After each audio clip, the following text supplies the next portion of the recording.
It's just all about love and life and living in freedom. That's what it's all about for me now.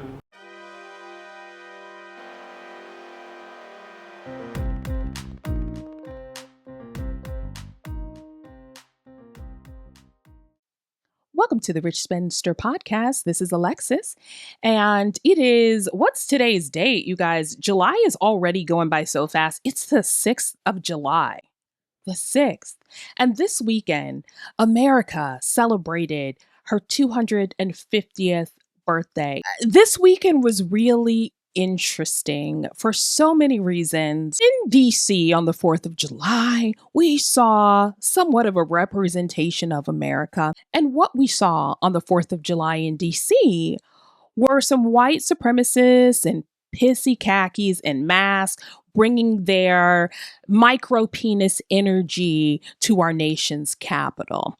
And, it just reminds us that at the root of this American experience has been and is racial hatred. It looked like a bunch of freaking, not even Boy Scouts, but where did y'all get these uniforms? Like, were the masks supposed to be intimidating? When I saw them, all I could think was, only you can stop forest fires. Like, I that's all I could think about. That's how unintimidating they are. But it was also strange to see something that I saw online, which was the photo of a Black woman sitting on the metro surrounded by them. And instantly, all I heard were, were like calls like, this should receive a Pulitzer. Like, this photo deserves a Pulitzer. What a great photo. And I'm thinking to myself a couple of things. One, I have never wanted to sit next to someone so badly in my entire life. And when I looked at that photo, it reminded me of the quote, I come as one, but I stand as 10,000. Because we were all standing with her. We were all sitting with her. But what I know for sure, and the reason why I thought that photo was so poignant, is because that is really an everyday photo. That is every single day in America, just without the mask. Just without the mask. We can't see you in your little uniforms, united, right? So when I saw that photo, I thought, well, this is just everyday life. Now they're just dressed up together like a club. But yeah, it was really weird seeing that in DC because I just can't imagine spending my good time off focused on people who just don't give a damn about me. I just can't imagine spending time like that focused on people who don't care about me. I will say, though, that Shango, the Yoruba god of lightning and fire and justice, was getting ready to light their asses up at that National Mall when they had to evacuate the mall due to weather. And where did they seek refuge? Where? The African American Museum of History and Culture. I was pissed. I was pissed because that's when I would have lost my job that day if I worked there, because I would have been like, lock the door, chain the door. Can y'all imagine? Can y'all imagine having to work there and having all of these smooth brain bitches come up in there seeking refuge, wearing their MAGA apparel? Ain't that about a bitch? Anyone who attended that and was seeking refuge there shouldn't be allowed black anything. No black museum, no black beans, no black cars, no black berries, no black nothing. The only thing I want for them is the Black Plague. Seriously, that entire place had to smell like onions and hot dog water. Can you imagine? I was just like, I can't. I don't want these people in there. I was just so disgusted at that whole thing. But it was so funny too, how the Great American Fair, it's almost like the universe is like, you know what? Since y'all won't do anything, then the damn fireworks display, which was so obnoxious, that created a fucking smoke out in DC. D.C., where people weren't really seeing the fireworks. They couldn't even really enjoy it because it was too much. Didn't they? Like, they should have consulted Disney or something. So many cities across the country had beautiful displays, but not DC. I'm telling you guys, everything, everything they touch turns to shit. I also heard the prices were crazy this weekend. People were paying $70 to park at the Navy Pier or $53 to park at what? And then they're stuck in traffic for hours and then they couldn't see shit. That's what the fuck y'all get. You got exactly what you deserve because your asses shouldn't have been out there. Didn't you look at the weather report? Didn't you look at what this administration has done since the beginning? When I saw the pictures of people in traffic, I was actually happy as I was home in the air conditioning, just scrolling and giggling my ass off. That's what y'all get. I wasn't going out to red, white, and who. This entire thing is just an exercise of incompetence. Every day when you think that they have reached the maximum level of fuckery, they take it to another level. Trump also gave some sort of speech the night of the 4th of July. I didn't watch the speech, but I did read some of the comments on threads about the speech. And apparently he was talking about communism a lot and just started doing his normal rambling and things like that. But I was not going to spend not one moment of my day listening to this man talk. This is crazy at this point, having this man stand up there before the country pretending to be the leader when he clearly has Alzheimer's and a full damn diaper. When I see Trump, though, you guys, when I see him, I there's nothing good that ever comes to my mind. I never look at a picture of him and think, oh, that's a nice suit. Oh. I don't look at him and think anything good. Every time I look at him, I think that motherfucker, that bitch. Every single time I see him, there is nothing good that comes to mind. Seriously, do you know how uneducated and culturally uninformed you have to be proud of America right now? To be proud of the current state of America right now, the level of delusion and cognitive dissonance you have to be immersed in order to say, I am proud of my country right now. And I saw some, so many people online, of course, they always come back with, well, if you don't like America, you should leave. Why don't you leave this country if you don't like it? First of all, I ain't going no goddamn where.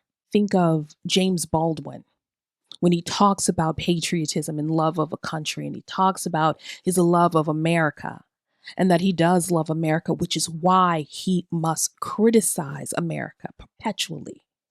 Because that's what love is. Love is saying, do better, America, you raggedy asshole. So all of those people who are saying, if you don't like America, get out. No, damn it, you get out. Because the experiment that is America is based on people like me being here. But listen, I had an actual great weekend this weekend. We watched soccer, of course. I am all about the World Cup. I've been watching it every single day. I feel like I just, my life has been taken over by the World Cup and I surrender it all. Where is Mitch McConnell? Listen, I need to see proof of life. They need to show us something. I need to see that Mitch McConnell is still alive. The streets are saying his wife left for China or somewhere for a business meeting 3 days after they found this motherfucker cold and unconscious. Either Mitch McConnell is dead or his wife just doesn't give a fuck anymore. It could be that. But there is no reason that she would be out of the country when her husband is ill. And here is the saddest part about that. It's actually very sad. It is sad to live a life to be, 84 or something like that? To live 84 years and to have millions of people rooting for the Grim Reaper. The fact that people are rooting for the Grim Reaper in this situation tells you everything that you need to know about Mitch McConnell and his legacy in this country. And if he is alive, they're probably in the hospital every day hitting him with that "Are you dead yet?" kick. What are you hanging on for, Mitch? The weekend of 4th of July is also really interesting because it's the annual Nathan's hot dog thing. And I think the guy, Joey Chestnut, ate 66 hot dogs. And my question is, why? I don't understand how somebody can eat more than 2 hot dogs in a day, but we're talking 66 hot dogs. Every year, I'm amazed that people sign up to do that competition. It just doesn't make sense to me. Hot dogs specifically doesn't make sense to me. Like an empanada contest, okay. But hot dogs, Joey Chestnut is out of his damn mind. That's what I will say. I appreciate the commitment. I know I am not committed to anything like Joey Chestnut is committed to hot dogs. I'm not committed to anything like that.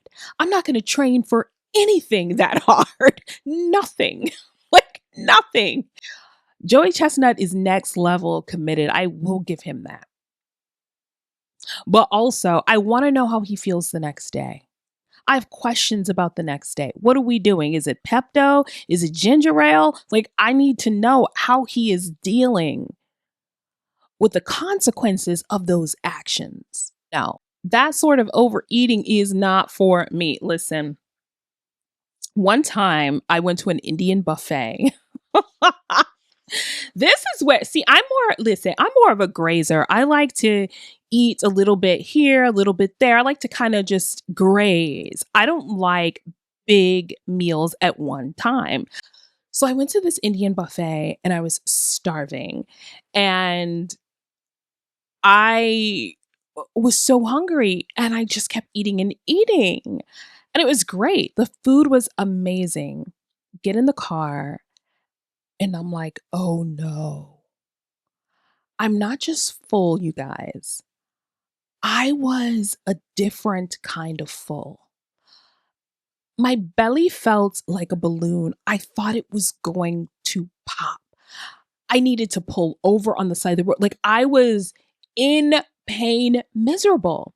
And I really thought, like, should I go to an urgent care or something? But I was too embarrassed that my greedy ass felt like I needed to go to urgent care because I ate too much. And I was just in the car crying, crying out in pain. Lord, not like this, not like this.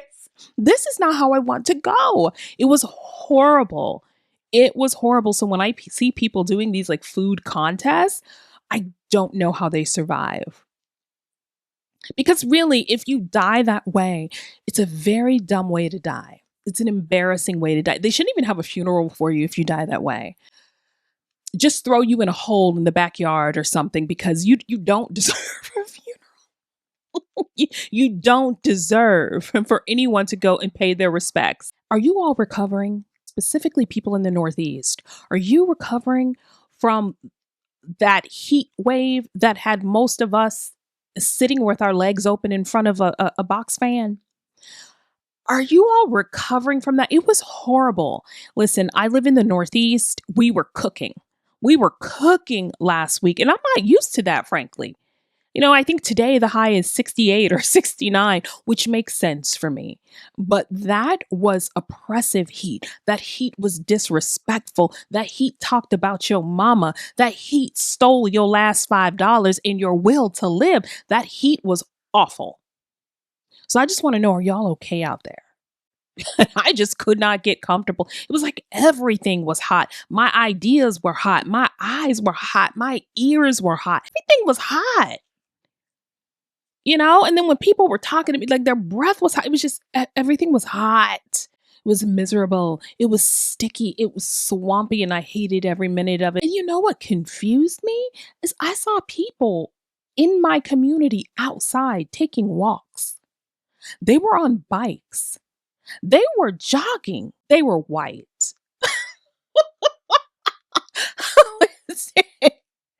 That's what they were. They were white. I didn't see a single black person online or in person doing any of those things. Absolutely not. Well, I wasn't going to mention it, but I guess I probably should since that was also a huge thing that happened this weekend. Taylor Swift and Travis Kelce got married. That's all I'm gonna say. Shit, I don't care. One thing that I really do enjoy after the 4th of July, I love seeing the videos of people's fireworks. Well, they're disasters. When someone's putting a large rocket or something in their mouth, they're doing it for social media and it backfires and sparks go all over their face, or some idiot sticks a sparkler in his ass.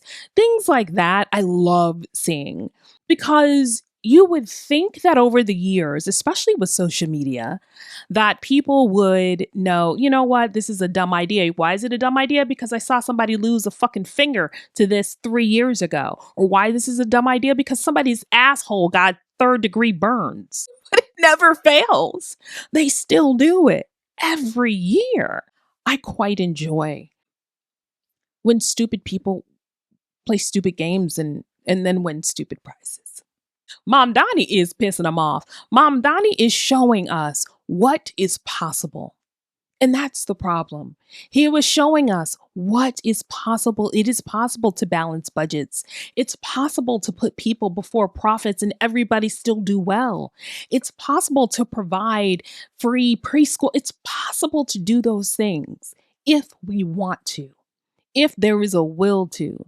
But so many people, so many places are worried that the next person might do better than them. It's better if we all do well. And I think that is what Mandani is showing us in New York City, and why so many people are afraid of that. What if people believed? What if our differences were not so big to us that they could divide us? What if? And I think the election of Mamdani and the success of Mamdani is highlighting something that many of us know. We're in this together. And it's better if we all do better.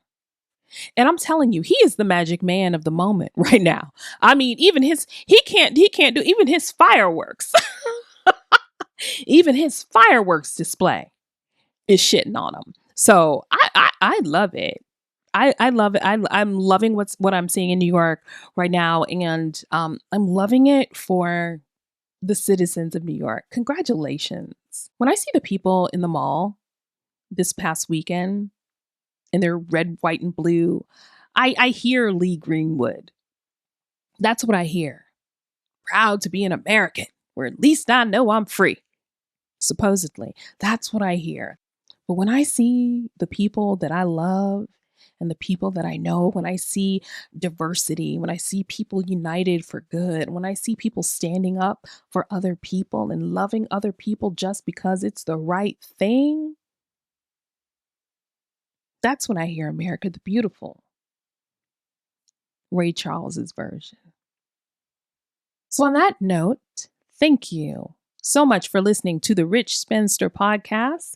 You can listen to this podcast any place you listen to podcasts, and you can also watch the podcast in its entirety on YouTube at Rich Spinster. Follow me at Rich Spinster on social media platforms, and I will talk to you all next week. Have a wonderful week, everybody.